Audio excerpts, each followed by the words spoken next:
الله الحمد لله وكفى والسلام على عباده الذين اصطفى خصوصا على سيد الرسل وخاتم الأنبياء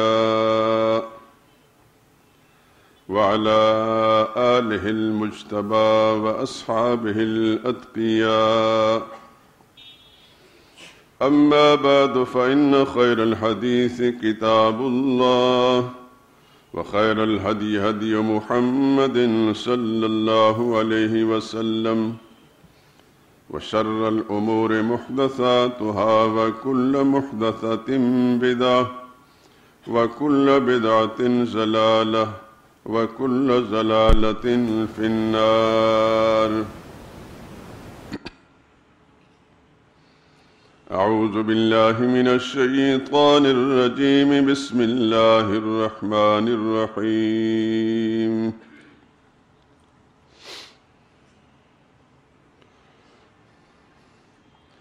ما كان للمشركين أن يعمروا مساجد الله شاهدين على أنفسهم بالكفر أولئك حبطت أعمالهم وفي النار هم خالدون.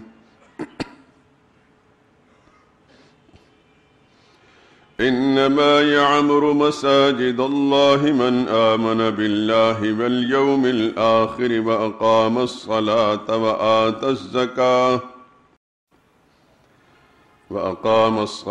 وآتى الزكاة ولم يخش إلا الله فعسى أولئك أن يكونوا من المهتدين. أجعلتم سقاية الحاج وعمارة المسجد الحرام كمن آمن بالله واليوم الآخر وجاهد في سبيل الله لا يستوون عند الله والله لا يهدي القوم الظالمين.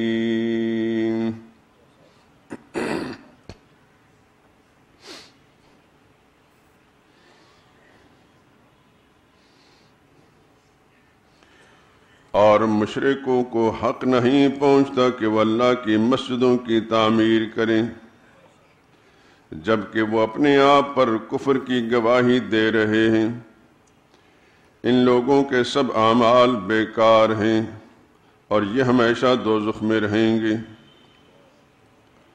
اللہ کی مسجدوں کی تعمیر تو وہ لوگ کرتے ہیں جو اللہ پر اور قیامت کے دن پر ایمان لاتے ہیں اور نماز پڑھتے ہیں اور زکوٰۃ ادا کرتے ہیں اور اللہ کے سوا کسی سے نہیں ڈرتے. یہی لوگ امید ہے کہ ہدایت یافتہ لوگوں میں داخل ہوں گے. کیا تم نے حاجیوں کو پانی پلانا اور مسجد حرام یعنی خانہ کعبہ کی تعمیر کرنا اس شخص کے اعمال جیسا خیال کر رکھا ہے جو اللہ پر قیامت کے دن پر ایمان رکھتا ہے اور اللہ کی راہ میں جہاد کرتا ہے؟ یہ لوگ اللہ کے نزدیک برابر نہیں اور اللہ ظالم لوگوں کو ہدایت نہیں دیا کرتا. سبحان ربک رب العزت عما یصفون وسلام علی المرسلین والحمد للہ رب العالمین.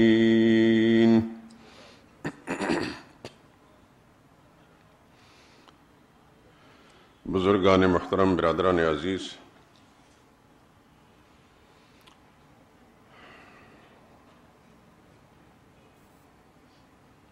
اس سے پہلے جو ایک سلسلہ وار مضمون آپ سنتے چلے آ رہے ہیں،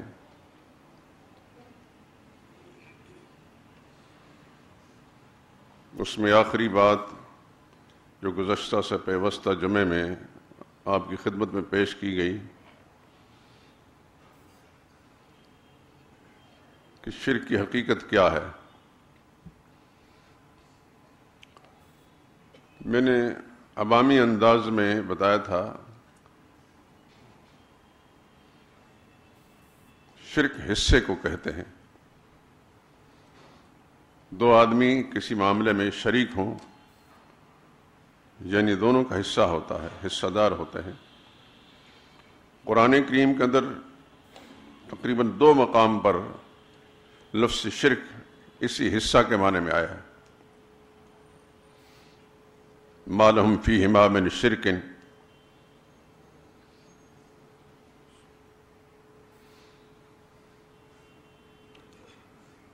قل ادعوا الذین زعمتم من دون اللہ لا یملکون مثقال ذرۃ فی السماوات وما فی الارض۔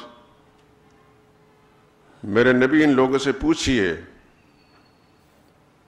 جن کے بارے میں تمہارا خیال ہے کہ وہ کچھ کر سکتے ہیں،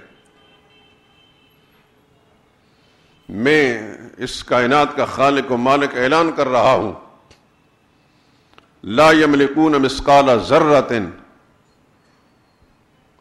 میں نے تو ان کو آسمان اور زمین میں ایک ذرے کا اختیار بھی نہیں دیا۔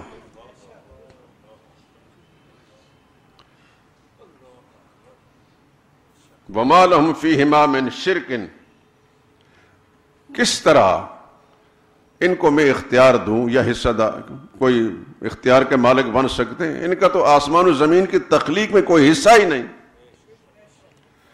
آسمان بنائے تو میں نے تنہا بنائے، زمینیں بنائیں جو کچھ اس کے اندر ہے میں نے بنائے، ان کا کیا حصہ ہے؟ اللہ کی ذات کے سوا آسمانوں والے ہوں جس میں بشمول ملائکہ، زمین والے ہوں بشمول جنات و انسان، تمام انبیاء کرام علیہم السلام،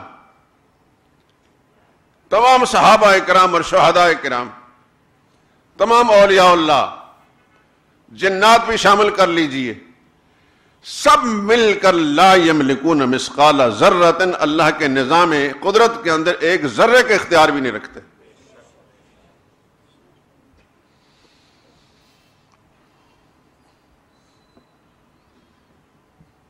جب میں یہ آیتیں بیان کر رہا ہوں تو میرے دل کے اندر ایک عجیب سا ایک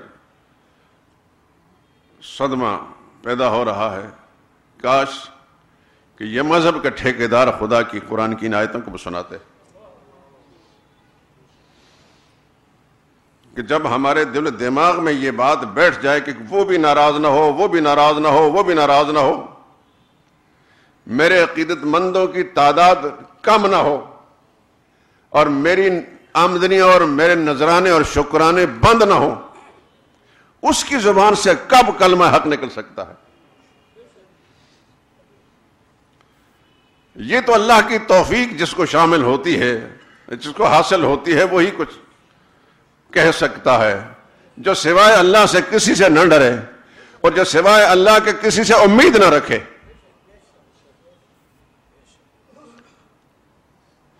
فارسی کا ایک شاعر، مجھے شاعر کا نام معلوم نہیں، سعدی ہے یا کوئی اور، اس نے بڑی خوبصورت ایک شعر میں بات کہی ہے موحد کے بارے میں۔ موحد چہ برپائے ریزی زرش، چہ فولاد ہندی نہیں بر سرش، امید و حراسش نہ باشد ز کس، ہمین است بنیاد توحید بس۔ کہتا ہے موحد چہ فولاد ہندی نہیں بر سرش،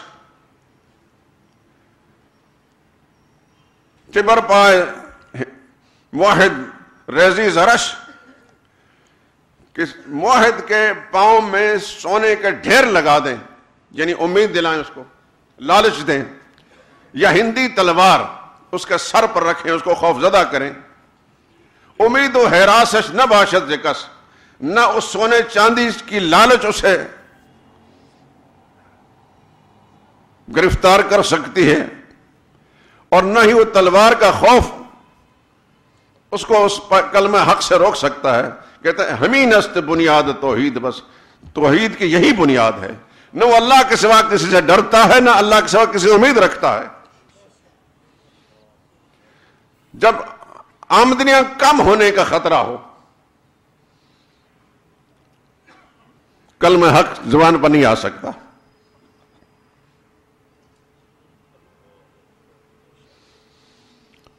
میں نے اپنے شیخ سے سنا ہے، سید اللہ شاہ بخاری رحم اللہ یہ فرمایا کرتے تھے کڑوا ہے اور حلوہ میٹھا ہے. جس منہ میں حلوہ جائے گا وہ کڑوا حق اس کی زبان سے نہیں نکلتا. یہ سنت انبیاء کرام علیہم السلام ہے. یہ بات کوئی ڈھکی چھپی نہیں. کوئی ایک نبی دنیا کا ایسا بتا دیے جائے کہ جس نے اس مسئلے پر اپنی قوم سے سمجھوتا کیا ہو. قرآن کریم کی تاریخ پڑھ کر دیکھیں, اس سے پتہ چلتا ہے یقتلون النبیین بغیر حق, پتہ نہیں کتنے نبی قتل کیے گئے. یہ تو آپ سنتے چلے 1,00,000 کئی ہزار پیغمبر دنیا میں تشریف لائے. قرآن کریم میں ڈھونڈے تو صرف 25 نبیوں کے علاوہ کسی اور کا نام نہیں. اجمالاً اتنا اللہ نے فرمایا رسلا قد قصصناہم علیک من قبل ورسلا لم نقصصہم. کتنے ہی رسول جن کے قصے ہم نے آپ کو سنائے اور کتنے ہی جن کے قصے ہم نے آپ کو نہیں سنائے, اور جن کے قصے ہمیں معلوم ہیں ان میں سے کوئی ایک ایسا ہے جس نے سمجھوتا کیا ہو. میرے دوستو, آج کے سیاسی سوچ کے مطابق کچھ لو اور کچھ دو کی پالیسی, یہ جتنے ہمارے سیاستدان ہیں ایک دن گالی بک رہے ہوتے ہیں ایک دوسرے کو, اگلے دن اکٹھے ہوتے ہیں. ان کی لڑائیاں اصول پر نہیں ہوتی, ان کی لڑائیاں صرف مفاد پر ہوتی ہیں. الیکشن سے پہلے ایک دوسرے کے خلاف کیا سے کیا, اور پھر الیکشن کی ضرورت یا اقتدار کی ضرورت کے تحت پھر اکٹھے بھی ہو جاتے ہیں. ان لوگوں کا کوئی دین و مذہب نہیں. ظاہر بات ہے کہ میری کڑوی بات ہے, سیاسی سوچ رکھنے والا آدمی میری بات کو سن کر خوش نہیں ہوگا. اللہ کا شکر ہے, اللہ کا احسان ہے مجھ پر, بے حد احسان ہے. زندگی کا غالب حصہ گزر چکا ہے, ایک دن بھی کوئی ایک سیاسی تنظیم مجھے نہیں بھائی, ورنہ ہر انسان کا دل تو چاہتا ہے کہ کسی نہ کسی سیاسی تنظیم کے ساتھ وابستہ رہوں, میرا بھی کوئی نام بنے, میری بھی کوئی پہچان ہو. ہم گمنام ہی رہنا پسند کرتے ہیں میرے دوستوں. اللہ کا قرآن ہمیں جو کچھ بتا رہا ہے وہ کہتا ہے کہ اسی کے مطابق نجات ہے, اس کے علاوہ نہیں. موت سب کے پیچھے ہے. اگر دنیا میں کسی نے سدا زندہ رہنا ہوتا تو امام الانبیاء اس دنیا میں موجود ہوتے صلی اللہ علیہ وسلم. اگر ان کے لیے بھی اللہ کا قانون وہی ہے جو ساری انسانیت کے لیے ہے کہ جو اس دنیا میں آیا وہ جانے ہی کے لیے آیا ہے, رہنے کے لیے نہیں آیا. رہنے والی ذات صرف ایک اللہ کی ہے. کل من علیہا فان ویبقى وجہ ربک ذی الجلال والاکرام. اس دھرتی پر جو ہے وہ فانی ہے, باقی رہنے والی ذات پروردگار عالم کی. جب حضور صلی اللہ علیہ وسلم کا وصال ہوا تو صحابہ کرام جو اس دھرتی پر آسمان کی آنکھ نے ایسے عاشق صادق نہیں دیکھے تھے, جب یہ خبر پھیلی کہ رسول اللہ صلی اللہ علیہ وسلم کا وصال ہو گیا تو ایک عجیب کوہرام مچ گیا. بعض اس بات کو برداشت نہ کرتے ہوئے جنگل کی طرف, صحراؤں کی طرف بھاگ پڑے. کچھ مسجد نبی کے اندر بے ہوش ہو گئے, اور سب سے زیادہ مضبوط اعصاب کا مالک فاروق اعظم, وہ تلوار لے کر کھڑے ہو جاتے ہیں. خبردار, کسی نے کہا کہ رسول اللہ صلی اللہ علیہ وسلم کی وفات ہو گئی, گردن اڑا دوں گا. رسول اللہ کی وفات نہیں ہوئی. رسول اللہ اللہ سے ملنے گئے ہیں, واپس آئیں گے, حدود اللہ نافذ کریں گے. یہ کیفیت بن گئی اس مضبوط اعصاب کے مالک انسان کی. حالانکہ حقیقت کیا تھی, حضور صلی اللہ علیہ وسلم وفات پا چکے تھے. صدیق اکبر رضی اللہ تعالیٰ عنہ کو اطلاع دی گئی, فوراً پہنچے اور دیکھا صحابہ کرام کچھ بے ہوش پڑا ہے, غم سے نڈھال ہیں, اور فاروق اعظم مسلسل یہ آواز لگا رہے ہیں. قرآن سے سمجھ گئے صورتحال بہت گمبھیر ہو چکی ہے.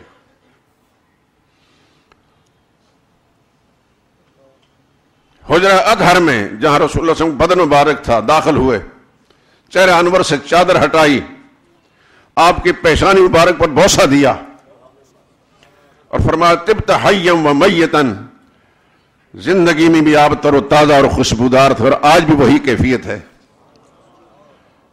جس موت کا اللہ نے آپ سے وعدہ کیا تھا وہ آپ پر آ گئی، اس کے بعد دوسری موت نہیں آئے گی۔ اور پھر باہر نکلے، ممبر پر تشریف لے گئے، اور پھر ممبر پر جب خطبہ مسنونہ پڑا تو صحابہ کرام سارے کے سارے پروانوں کی طرح اکٹھے ہو گئے۔ فرمایا ایھا الناس، یہ جو کچھ میں پڑھ رہا ہوں بخاری شریف میں موجود ہے،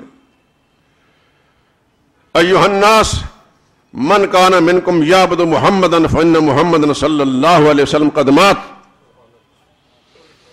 تم میں سے کوئی جو شخص آج تک رسول اللہ کو اپنا معبود سمجھتا رہا، حضور کی عبادت کرتا تھا، وہ جان لے کہ اس کا معبود دنیا میں نہیں رہا، رسول اللہ پر کی وفات ہو چکی ہے۔ وَمِنْكُمْ مَنْ كَانَ يَعْبُدُ اللَّهَ، اگر تم میں سے کوئی شخص اللہ کی عبادت کرتا تو فَإِنَّ اللَّهَ حَيٌّ، اللہ زندہ ہے۔ اور پھر قرآن کی آیت پڑھی مَا مُحَمَّدٌ إِلَّا رَسُولٌ قَدْ خَلَتْ مِنْ قَبْلِهِ الرُّسُلُ، محمد مصطفیٰ صلی اللہ علیہ وسلم بھی اللہ کے رسولوں میں سے ایک رسول تھے، جس طرح ان سے پہلے رسول گزر گئے، آئے اور اپنی طبی عمر پوری کر کے اللہ کے فضل سے واپس بلا لیے گئے، اسی طریقے سے محمد مصطفیٰ صلی اللہ علیہ وسلم کو جب تک رب العالمین نے رکھنا تھا ہدایت کائنات کے لیے رکھا، اب واپس بلا لیا ہے۔ افإن مات، کیا عجیب نصیحت تھی اس انسان کی جس کو دنیا صدیق اکبر کی خدا کی ارب ہار رحمتیں نازل ہوں، کس قدر ان کے حوصلے بلند تھے۔ عام حالات میں صدیق اکبر کو رقیق القلب، نرم دل کہا جاتا تھا، اور فاروق اعظم کو بڑے مضبوط اعصاب کا مالک۔ آج وہ رقیق القلب انسان جو ہے ایک استقامت کا پہاڑ بنا ہوا ہے، اور امت کی جو کشتی ڈول رہی تھی اس کو سنبھالا دیا۔ فرمانے لگے افإن مات أو قتل انقلبتم على أعقابكم، اور میرے ساتھیوں، میرے نبی کے صحابیوں، آج تک رسول اللہ نے جو سبق تمہیں پڑھایا تھا ہدایت کا، کیا تم بھول چکے ہو؟ اس آیت کو بھول چکے ہو؟ افإن مات أو قتل، بالفرض رسول اللہ پر موت طاری ہو گئی یا رسول اللہ شہید کر دیے گئے، انقلبتم على أعقابكم، تو تم اپنا دین چھوڑ بیٹھو گے۔ وَمَنْ يَنْقَلِبْ عَلَىٰ عَقِبَيْهِ فَلَنْ يَضُرَّ اللَّهَ شَيْئًا، اور سن لو جو دین کو چھوڑ بیٹھے گا وہ خدا کا کچھ نہیں بگاڑ سکتا، اپنا ہی خانہ خراب کرے گا۔ فاروق اعظم رضی اللہ تعالیٰ عنہ صدیق اکبر خطبہ سنا، بات دل پر لگی، بس تلوار ہاتھ سے گر گئی اور بے ہوش ہو گرے پڑے، سمجھ گئے کہ واقعتاً رسول اللہ صلی اللہ علیہ وسلم وفات پا چکے۔ اگر اس دنیا میں کسی نے سدا زندہ رہنا ہوتا تو سرور کائنات صلی اللہ علیہ وسلم آج ہمارے سامنے ہوتے اور ہم بھی ان کی زیارت کرتے۔ اس کائنات کا نظام رب العالمین نے ایسا رکھا ہے، کچھ بھی باقی نہیں رہے گا۔ قرآن سے ہی پتہ چلتا وَالْأَرْضُ جَمِيعًا قَبْضَتُهُ يَوْمَ الْقِيَامَةِ وَالسَّمَاوَاتُ مَطْوِيَّاتٌ بِيَمِينِهِ، یہ زمینیں جو نظر آ رہی ہیں یا اس کے نیچے اور زمینیں، قرآن کہہ رہا ہے سارے کا سارے مطویات بیمین، اللہ اپنے قدرت کے ہاتھ میں لپیٹ کر لے لے گا۔ کیا شان ہے میرے اللہ کی، کیا عظمت ہے میرے رب کی۔ اللہ سے دعا کریں اللہ اپنی عظمت ہمارے دل میں بٹھا دے۔ والارض جمیعا، ساری زمین قبضتہ، اللہ کی مٹھی میں ہوگی قیامت دن۔ والسماوات مطویات بیمین، اور سارے آسمان اس طرح لپیٹ کر اپنے ہاتھ میں لے لیں گے جس طرح ایک کاغذ لپیٹ کر لے لیا جاتا ہے۔ سبحانہ وتعالی عما یشرکون، اللہ وہ عظیم ذات ہے، اسی نے باقی رہنا ہے، وہ ازل سے ہے ابد تک وہی رہے گا، نہ ازل سے کوئی ہے نہ ابد تک کوئی رہے گا۔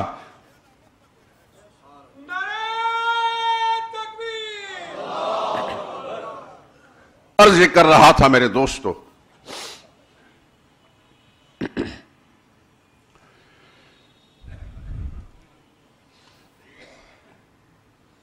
شرک ایسا عظیم جرم ہے، ابھی آپ اس کی تشریح سن چکے ہیں، جو مشرک ہے وہ اللہ کا حصہ دار کسی کو ٹھہراتا ہے۔ اور اللہ کا حصہ دار کوئی بھی کسی چیز میں نہ کوئی نبی حصہ دار ہے، نہ کوئی فرشتہ حصہ دار ہے، نہ کوئی ولی حصہ دار ہے۔ ما لہم فیہما من شرک، کسی کا کوئی حصہ نہیں۔ اور شرک کیا ہے؟ عبداللہ بن مسعود رضی اللہ تعالیٰ عنہ سے روایت بخاری مسلم دونوں موجود ہے، پوچھا گیا ایو ذنب اعظم یا رسول اللہ، اللہ کے رسول سب سے بڑا گناہ کون ہے؟ آپ نے ارشاد فرمایا ان تجعل للہ ندا وہو خلقک، سب سے بڑا گناہ، سب سے بڑا جرم یہ ہے کہ تم اس اللہ کا کسی کو شریک ٹھہراؤ جس اللہ نے تمہیں بنایا ہے۔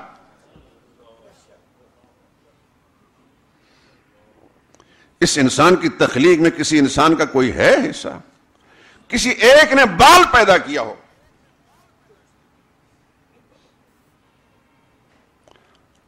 کس نے بنایا ہے؟ اللہ اکبر، اللہ اکبر۔ کاش یہ انسان اپنی تخلیق کے نظام پر غور کر لیتا تو بات سمجھ میں آ جاتی۔ میری اصل کیا ہے؟ وہ خاک کے ذرات میں پھیلی ہوئی غذائی چیزیں، جس میں پانی بھی ہے اور باقی کھانے پینے کی چیزیں، جس میں غلہ بھی ہے، جس میں پھل بھی ہیں، ان سب کو اس کا باپ کھاتا ہے، اور اس کے کھانے کے بعد اس کے وجود میں رب العالمین پانی کے قطرہ جس کو نطفہ کہتے ہیں پیدا کرتا ہے۔ وہ بکھری ہوئی چیزیں اللہ تعالیٰ ان کو اکٹھا کرتا ہے اس پانی قطرے کی شکل میں، اور پھر ماں اور باپ کے ملاپ سے جب رحم مادر میں وہ قطرہ پہنچتا ہے، پھر اس قطرے کو خدا پھر پھیلاتے ہیں۔ اس بچے کا سر بن رہا ہے، کہیں آنکھیں بن رہی ہیں، کہیں اس کے پلکیں بن رہی ہیں، کہیں منہ بن رہا ہے، کہیں ناک بن رہی ہے، دانت بن رہے ہیں، اس کی ہڈیاں بن رہی ہیں، اس کے ہاتھ بن رہے ہیں، اس کے پیر بن رہے ہیں، اس کا دل و دماغ بن رہا ہے۔ پہلے وہ پھیلی ہوئی چیزیں تھیں، ان کو اکٹھا کیا پانی کی بوند شکل میں، پھر پھیلا دیا انسان کی شکل میں ایک مدت کے، اور پھر جب اس میں زندگی پڑی تو زندہ انسان کو غذا کی ضرورت ہوتی ہے، ہر جاندار کو غذا کی ضرورت ہوتی ہے۔ جس ماں کے پیٹ میں بچہ ہے اس ماں کو کچھ پتہ نہیں، جس باپ کا وہ بچہ ہے اس باپ کا پتہ نہیں، جس خاندان کا وہ فرد ہے اس خاندان کو پتہ نہیں۔ ماں جو کچھ کھاتی ہے، جو پیتی ہے، وہ اس کا جزو بدن بنتا ہے، بچے کے پیٹ میں کچھ نہیں جاتا، کیونکہ بچے کا منہ کو اللہ تعالیٰ نے اندر سیل کر دیا ہے۔ یہ طبی حقیقت ہے، لیکن اس بچے کو غذا کہاں سے مل رہی ہے؟ اللہ تیری تخلیق کے نظام پر قربان۔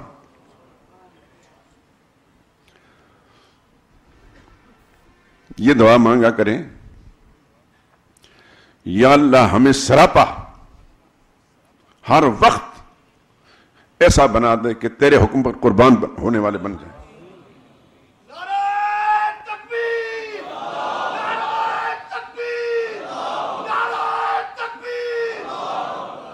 جزاکم اللہ۔ ہم زبانی باتیں تو کرتے ہیں، لیکن شعوری طور پر اللہ کے نام پر، اس کے حکم پر قربان ہونے کے لیے ہم تیار نہیں ہیں۔ یہ دعا مانگا کریں، اللہ ہی سے مانگیں۔ حالات بدلنا کس کے اختیار میں ہے؟ ہمارے اخلاص، ہماری جو کمزوریاں ہیں اس کو اخلاص کے ساتھ، قوت کے ساتھ تبدیل کرنا کس کے اختیار میں ہے؟ وہی ہے، اسی سے مانگیں۔ یا اللہ ہمیں ایسا بنا دے کہ موقع پڑنے پر ایک پل نہ لگائیں ہم تیری ذات پر، تیرے حکم پر قربان ہونے والے۔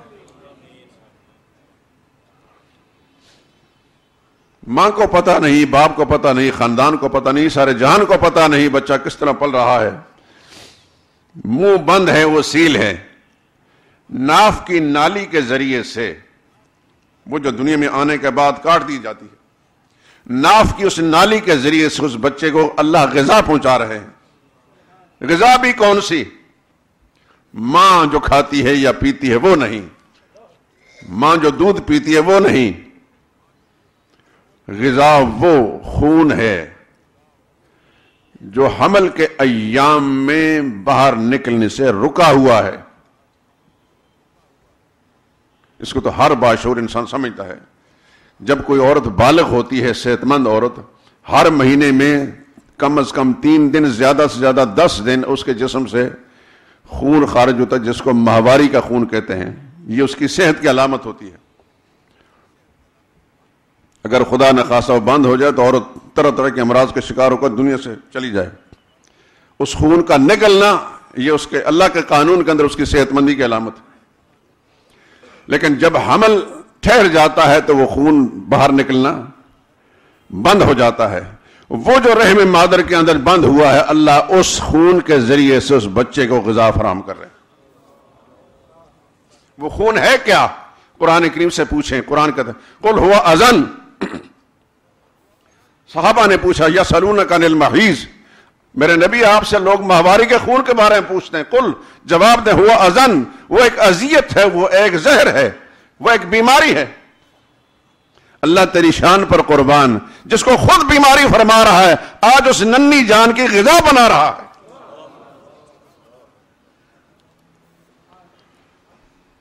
اس کے ذریعے سے پرورش ہو رہی ہے.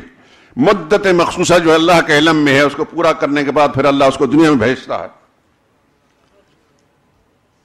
دنیا میں آتے ہی, دنیا کے ہوا لگتے ہی ڈاکٹر یا دایا اس ناف کی نالی کو کاٹ دیتے ہیں. جو غذا پہنچنے والا راستہ تھا وہ ہمیشہ کے لیے ختم ہو گیا.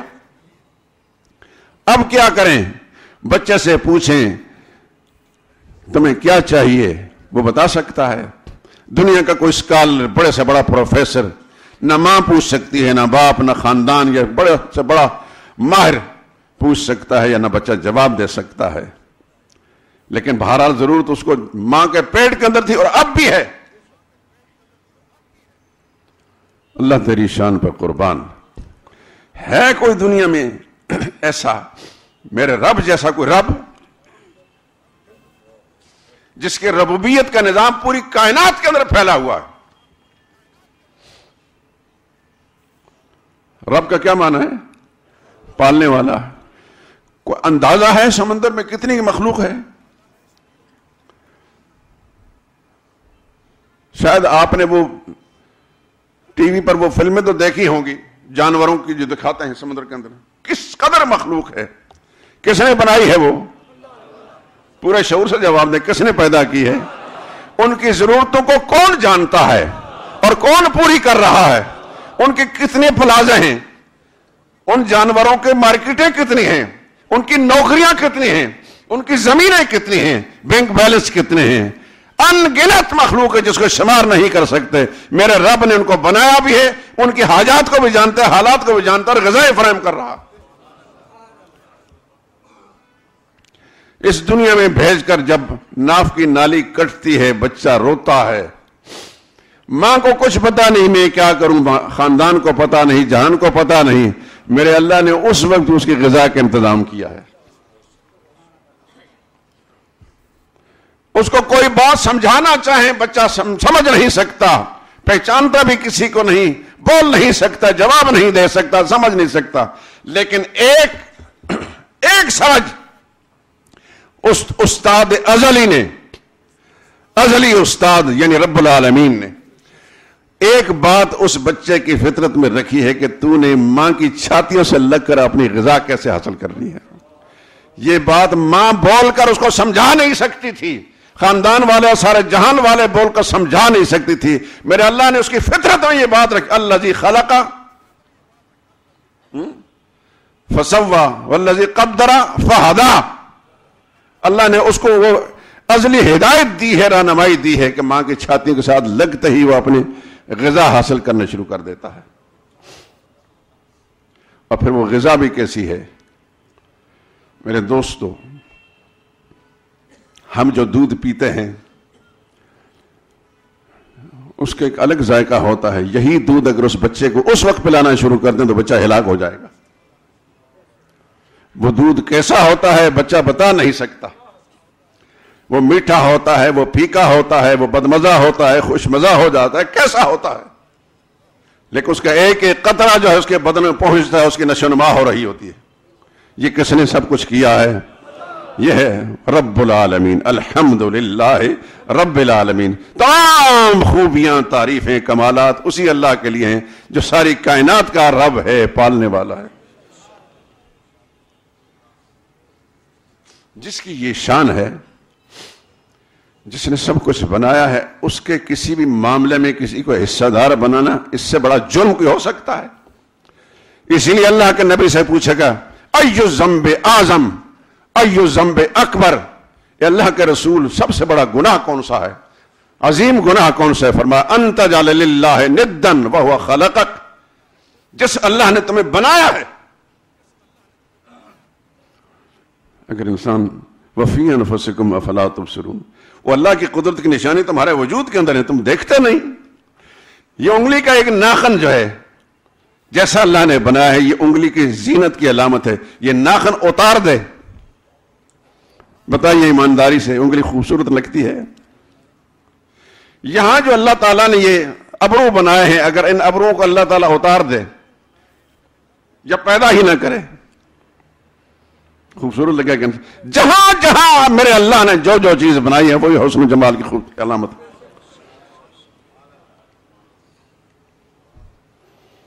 مرد کو اللہ تعالیٰ نے چہرے پر داڑھی پیدا کی ہے، عورت کا نہیں پیدا کی۔ عورت کا پیدا وہ اس کی بدصورتی کی علامت ہوگی، اور مرد کا نہ ہو تو وہ اس کی بدصورتی کی علامت ہوگی۔ ہم نے اپنی زندگی میں کچھ ایسے لوگ دیکھے، بڑی بڑی عمروں کو پہنچے تھے، لیکن فطرتاً قدرتاً ان کی داڑھی نہیں تھی، عجیب سے لگتے تھے۔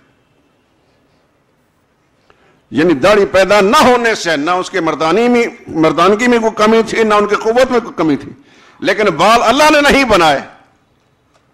کچھ لوگ تو پیدا ہونے کے ساتھ ہی اس کو صاف کر دیتے ہیں، اللہ پھر اگلے روز اگا دیتے ہیں، پھر وہ صاف کر دیتے ہیں۔ یہ کشمکش نہیں، اللہ کے ساتھ جنگ لگی رہتی ہے۔ میرے دوستو بات سنیے، اس کو مذاق مت سمجھیے۔ میرے اللہ تعالیٰ نے عورت کو زلفوں کے ساتھ زینت بخشی ہے، مرد کو داڑھی کے ساتھ زینت بخشی ہے۔ اور زلفیں اتار دے تو بدنما لگے گی، مرد داڑھی اتار دے، شاید جو اتارتے ہیں ان کو اس وقت تو اچھا لگے، لیکن اپنے رب سے پوچھیے، اپنے نبی سے تو پوچھیے صلی اللہ علیہ وسلم، حضور کو اچھی لگتی ہے؟ حضور کے سامنے ایران کا سفیر آیا،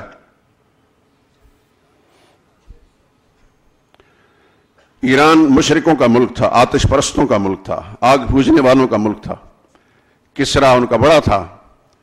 سفیر آیا اور داڑھی مونڈی ہوئی تھی، یہ اس سے پہلے بھی میں سنا چکا ہوں۔ تو ڈھونڈتے ڈھونڈتے رسول اللہ صلی اللہ علیہ وسلم تک پہنچے، وہ پہلی نظر جو اللہ کے نبی کی پڑی ان کے چہرے پر، تو ایک دم حضور صلی اللہ علیہ وسلم رخ پھیر لیا۔ اور علامہ ابن کثیر نے البدایہ والنہایہ کے اندر اس روایت کو نقل کیا، اور حضور نے یہ فرمایا ویلکما من امرکما بہذا۔ عربی زبان میں ویل کا معنی ہوتا ہے ہلاکت، بربادی، تباہی۔ ویلکما تمہارا خانہ خراب ہو، تم برباد ہو جاؤ۔ من امرکما بہذا، تمہیں یہ شکل بنانے کا کس نے کہا ہے؟ اس وقت حضور صلی اللہ علیہ وسلم نے یہ بھی خیال نہیں فرمایا کہ دنیا کا ضابطہ ہے سفیروں کے ساتھ نرمی اختیار کرو، سفارتی آداب کا تقاضا ہے جو چاہیں وہ کرتے رہیں۔ یہ نبی کا مقام تھا۔ نبی اس دنیاوی ضابطوں کے محتاج نہیں ہوتے، نبی اللہ کے فیصلوں کے پابند ہوتے ہیں۔ جب حضور نے فرمایا تمہارا خانہ خراب ہو، یہ شکل بنانے کا کس نے کہا ہے؟ کہنے لگا امرنا ربنا، ہمارے آقا، ہمارے کسرا، جو ہمارا اس کو رب کہتے تھے، اس نے حکم دیا ہے۔ حضور نے فرمایا میرے رب نے تو مجھے داڑھی بڑھانے کا حکم دیا ہے۔ تو میرے دوستو، میرے سمیت ہم سب نے ایک دن جانا ہے اور رسول اللہ صلی اللہ علیہ وسلم کے سامنا بھی کرنا ہے۔ اور یہ بھی یاد رکھیں، جو انسان اس دنیا سے جس حالت میں جائے گا ویسے ہی اٹھایا جائے گا۔ مثلا یہاں سے کوئی داڑھی سمیت جائے تو وہاں داڑھی نہ ہو، ایسا نہیں ہوگا، اور جو داڑھی مونڈے بھی جائے گا وہاں داڑھی مونڈی ہی اٹھے گا۔ اگر رسول اللہ صلی اللہ علیہ وسلم نے اس وقت رخ پھیر لیا، ہم نے یہ چاہا کہ یا رسول اللہ ہم آپ کی سفارش کے محتاج ہیں، تو حضور نے اس وقت رخ پھیر لیا کہ دنیا میں تمہیں میری شکل اچھی نہیں لگتی تھی، اب کیا لینے آئے ہو؟ میرے دوستو معاملہ بڑا خراب ہوگا. میں تنقیص اور تنقید نہیں کر رہا، رب کعبہ قسم کھا کر کہتا ہوں قرآن ہاتھ میں کسی کی توہین نہیں کر رہا. آپ سب میرے بھائی ہیں، سب میرے پیارے ہیں. آپ اپنا گھر چھوڑ کر، کاروبار چھوڑ کر یہاں تشریف لاتے ہیں، لیکن میں اگر کوئی بات چھپاؤں جو آپ کے فائدے کی بات چھپاؤں تو میں مجرم ہوں. میرا فرض بنتا ہے کہ میں آپ کو وہ بات بتاؤں جو اس دنیا کے اعتبار سے آپ کے لیے عزت کا سامان ہے اور آخرت میں خدا کے یہاں نجات کا ذریعہ.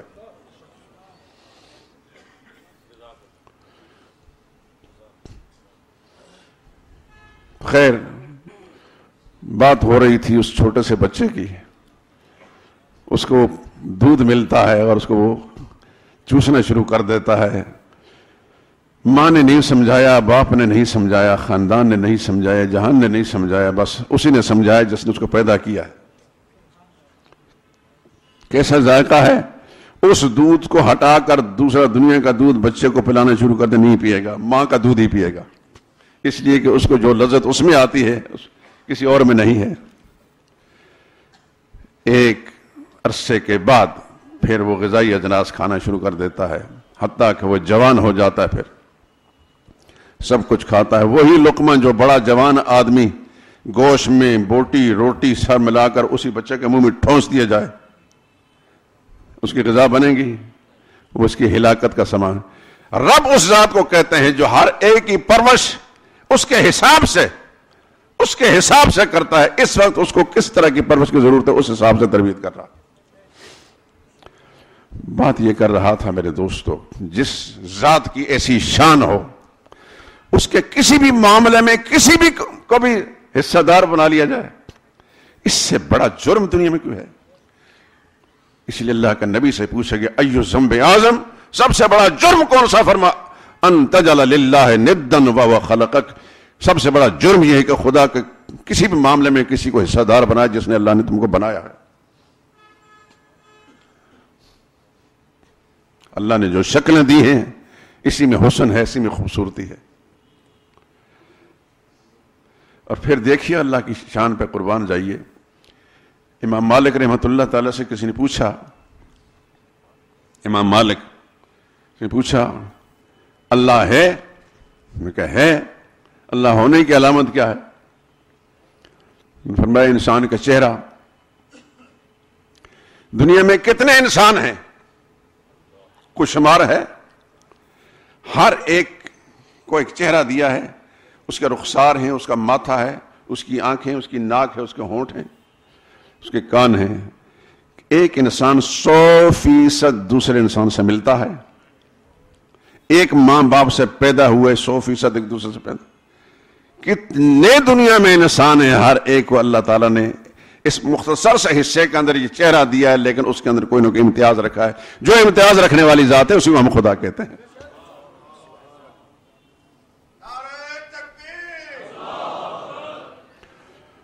اللہ کی عظمت کا تقاضا یہ ہے، اللہ کی عظمت کا تقاضا یہ ہے کہ اس کی ذات و صفات و حقوق و اختیارات میں کسی اور کو حصہ دار نہ بنایا جائے. یہ سب سے بڑا جرم ہے، یہ سب سے بڑا جرم ہے. اور اس جرم کو سمجھاتے ہوئے انبیاء شہید ہو گئے. اس جرم کو سمجھاتے ہوئے انبیاء کو وطن سے نکالا گیا. خود آقا نامدار صلی اللہ علیہ وسلم کے ساتھ کیا ہوا سب کو پتا ہے. اور مسجد شہداء کے لوگوں کو اس مسئلے پر الحمدللہ العظیم شرح صدر ہو جانی چاہیے. یہ بات اتنی دفعہ کہی گئی ہے کہ خدا اگر ہمیں توفیق دے، ہمیں ان اینٹوں سے در و دیوار سے پوچھ سکیں اور یہ جواب دیں تو انشاءاللہ اس کا ایک ایک ذرہ بتائے گا کہ اس مسئلے کو اس مسئلے میں نہیں چھپایا گیا.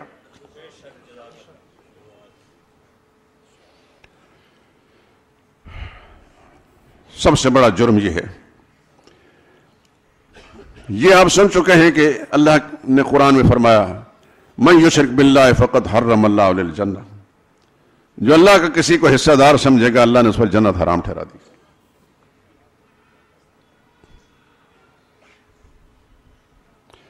قرآن کریم سے یہ بات یہ آیتیں جو میں نے تلاوت کی ہیں اب اس طرف آتا ہوں. شرک کرنے والا انسان کوئی بھی ہو، نبی کا رشتہ دار کیوں نہ ہو، اللہ تعالیٰ اس کی کسی نیکی کو قبول نہیں فرماتے. حتیٰ کہ نبی کی دعا بھی اس کے لیے مفید نہیں ہوتی۔ ہم ایک دوسرے سے دعا کی درخواست کرتے ہیں، میں آپ سے درخواست کرتا ہوں آپ میرے لیے دعا کریں، کرتے ہیں کہ نہیں کرتے؟ یہ ہمارے نبی کی تعلیم ہے۔ ضرور نہیں کہ سارے کے سارے مولوی اور پیر سے دعا کا کہیں، مولوی اور پیر بھی اپنے مرید سے کہہ سکتے ہیں میرے لیے دعا کریں۔ یہ ہمارے نبی کی تعلیم ہے صلی اللہ علیہ وسلم۔ حضور صلی اللہ علیہ وسلم حضرت عمر سے عمرے کے لیے جا رہے تھے، فرمایا لا تنسنا یا اخی فی دعائک، میرے بھیا ہمیں اپنی دعا میں فراموش نہ کرنا۔ حضور کا کیا مقام ہے، اور فاروق اعظم ان کا غلام ہے کہ نہیں؟ لیکن آقا اپنے غلام سے فرما رہے ہیں، اس کا مطلب ہے کہ ہر بڑا چھوٹے سے دعا کی درخواست کر سکتا ہے۔ رب سب کا ہے، رب صرف مولوی پیر کا نہیں، رب سب کا ہے، اور رب سب کی سنتا ہے۔ اللہ سب کی سنتا ہے، اور اللہ ماننے پر کسی کے لیے مجبور نہیں۔ میں چاہوں کہ یا اللہ فلاں کی بات نہ مان، اللہ میرا پابند نہیں، اللہ اپنی مرضی کا مالک ہے۔ یفعل اللہ ما یشاء۔ کیا آپ نہیں سن انہی مجلسوں کے اندر کہ احد کے مقام پر رسول اللہ صلی اللہ علیہ وسلم کو جن مشرکین نے زخمی کیا تھا، انہوں نے اتنا پتھر پھینکا کہ حضور صلی اللہ علیہ وسلم کے دانت مبارک ٹوٹ گئے۔ جب کسی پتھر سے دانت ٹوٹتا ہے تو تکلیف نہیں ہوتی؟ کتنی ہوتی ہوگی؟ اندازہ نہیں کر سکتا انسان۔ چہرہ لہو لہان ہو گیا، جو سر کی حفاظت کے لیے خود پہن رکھا تھا اس کی کڑیاں ٹوٹ گئیں، حضور کے سر مبارک میں چبھ گئیں، اور رسول اللہ صلی اللہ علیہ وسلم نڈال ہو کر گڑھے میں گر گئے۔ کتنی بڑی تکلیف پہنچی۔ وہ نبی جو اللہ نے رحمت للعالمین بنا کر بھیجے تھے، آج اس نبی کی زبان پر ان مشرکین کے لیے بددعا یا جملہ آ رہے۔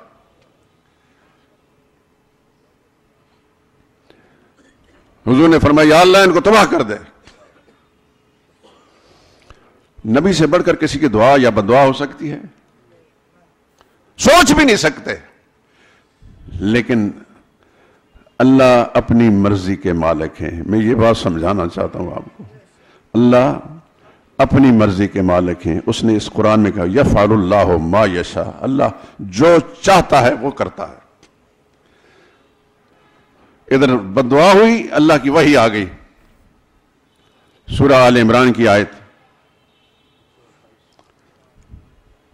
دیکھ لینا، 128 نمبر کی آیت۔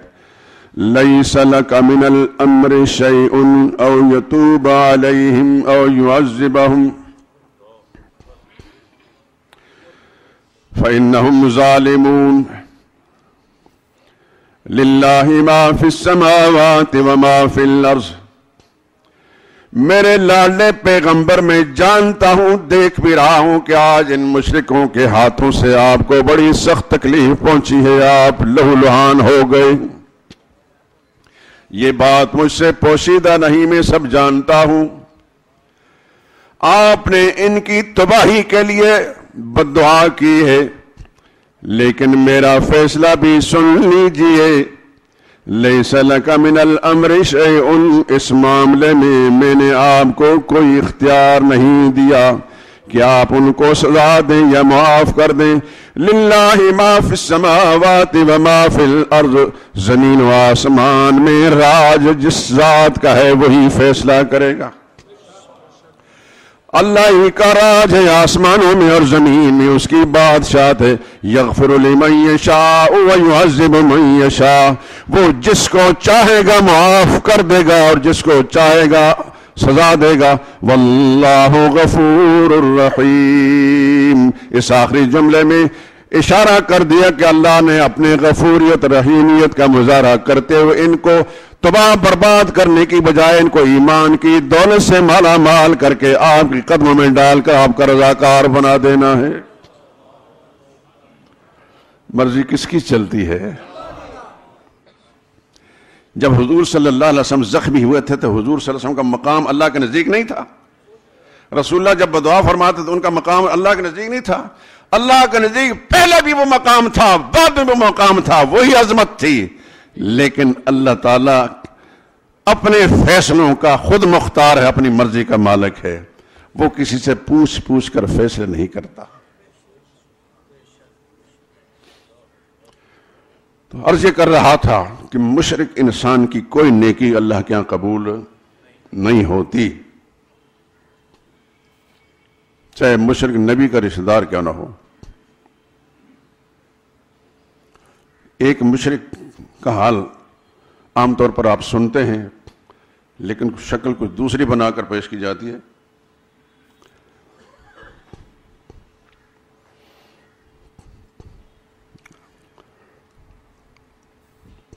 آپ نے سکولوں کے اندر ہو سکتا پڑھا ہو یا اپنے بچوں کی کتابیں دیکھی ہوں، مجھے تو تجربہ ہے نا اپنے بچوں کی کتابیں دیکھ کر، سوال و جواب، چھوٹے چھوٹے سوال و جواب، سوال رسول اللہ صلی اللہ علیہ وسلم کا چچا کا نام بتائیں، حضرت ابو طالب۔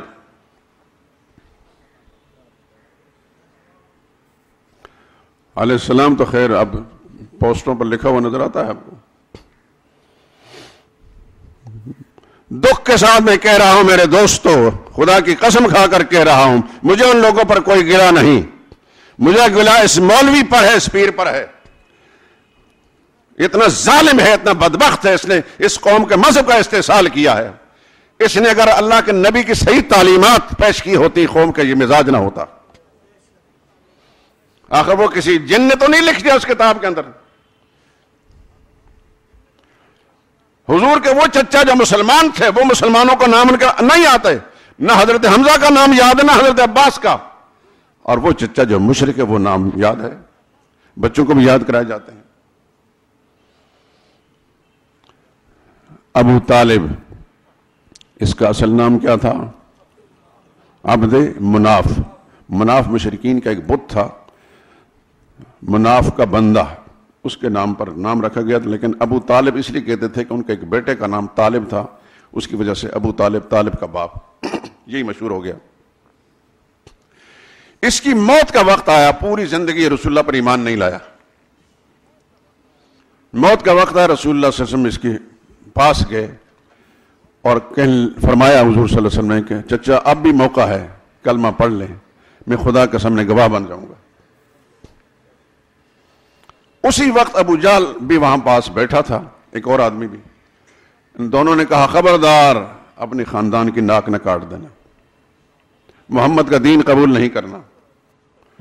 حضور کوشش فرما رہے تھے کلمہ پڑھ لیں، وہ اپنے طور پر کچھ کہہ رہے تھے۔ آخری جملہ جو نزع کی حالت کے اندر روح قبض ہوتے وقت اس کی زبان سے نکلا، علی ملت عبد المطلب، محمد کے دین پر نہیں مر رہا، عبد المطلب کے مذہب پر جا رہا ہوں۔ اللہ کے نبی کو سخت تکلیف ہوئی۔ آپ اندازہ کر سکتے ہیں کہ حضور صلی اللہ علیہ وسلم ہر انسان کے لیے کتنے حساس تھے، لیکن اپنے خاندان کے کسی آدمی کے لیے کتنے حساس ہوں گے۔ کاش یہ بھی مسلمان ہو جاتے۔ حضور وہاں سے افسردہ اٹھ کر گھر میں تشریف لے آئے۔ سیدنا علی رضی اللہ تعالیٰ عنہ حضور کی خدمت میں حاضر ہوئے اور حضور نے عرض کرنا، یا رسول اللہ ان عمک الشیخ الزال لقد مات، آپ کا گمراہ بوڑھا چچا فوت ہو گیا۔ حضور نے فرمایا مجھے پتا ہے، میرے سامنے یہ سب کچھ ہوا۔ حضور نے فرمایا اذهب فوارے، لے جاؤ مٹی کے حوالے کراؤ۔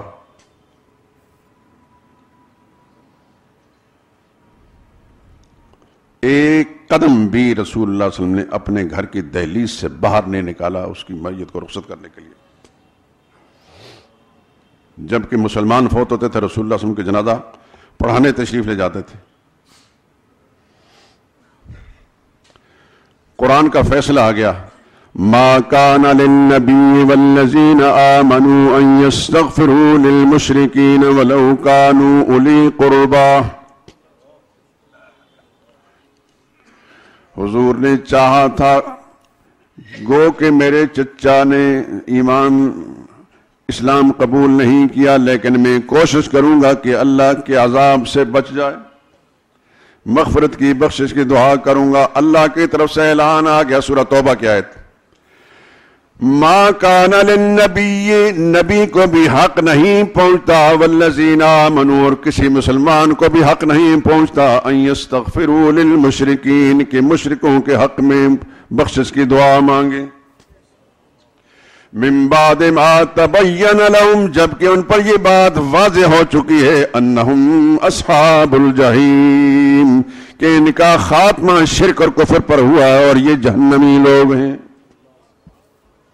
بس اس کے بعد ایک جملہ بھی رسول اللہ صلی اللہ علیہ وسلم سے زبان مبارک سے نہیں نکلا۔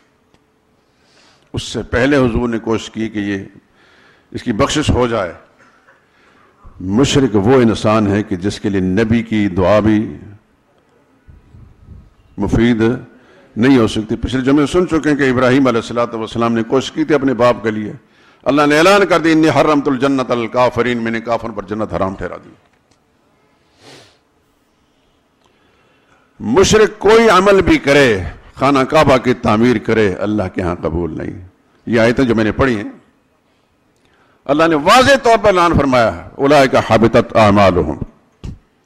آپ پاکستان میں یا دنیا کسی خطے کے اندر چھوٹی سی مسجد بنائیں، اللہ کے نبی کی تعلیم کے مطابق آپ کو جنت میں عظیم شان محل اللہ تعالیٰ عطا کریں گے۔ یہ حضور کا فرمان ہے۔ کوئی مسلمان میں دنیا کے کسی خطے کے اندر چھوٹی مسجد بنائے، پوری مسجد نہیں بنا، 16 سا حصہ ڈال لے۔ ابو داؤد میں روایت کے الفاظ ہیں کہ اگر چڑیا کے گھونسلے کے برابر بھی مسجد بنا لے تو تب بھی اللہ تعالیٰ اس کو عظیم شان جنت میں محل دیں گے۔ تو اس مسجد کا کیا حال ہے جس میں ایک نماز کا 1,00,000 نماز کے برابر ثواب ہے؟ وہ مشرکوں نے بنائی تھی۔ اللہ نے صاف فرما دیا ما کان للمشرکین ان یعمروا مساجد اللہ، ان مشرکوں کا حق نہیں پہنچ سکتا کہ اللہ کے مسجدوں کی تعمیر کریں۔ اولئک حبطت اعمالہم، اللہ نے ان کی نیکیاں برباد کر دی ہیں۔ وفی النار ہم خالدون، یہ ہمیشہ آگ میں رہیں گے۔ بات یہ سمجھا رہا ہوں دوستو، شرک سب سے بڑا جرم ہے، جس طرف آ گیا سب کچھ برباد کر کے چلا جاتا ہے۔ اللہ سے دعا کرتا ہوں، آپ آمین کہیں اور آپ بھی دعا کریں، یا اللہ ہمیں شرک کے ہر قسم سے محفوظ فرما دے، ہماری نسلوں کو بھی یا اللہ سے محفوظ فرما۔ اے اللہ اس امت کے جس انسان کے عمل میں، اس کے عقیدے میں جہاں جہاں کوئی جھول ہے، کوئی کمزوری آ گئی، یا اللہ اپنی رحم سے اسے دور فرما دے۔ وآخر دعوانا الحمدللہ رب العالمین۔ یہ کتاب ہے حضرت تھانوی رحمۃ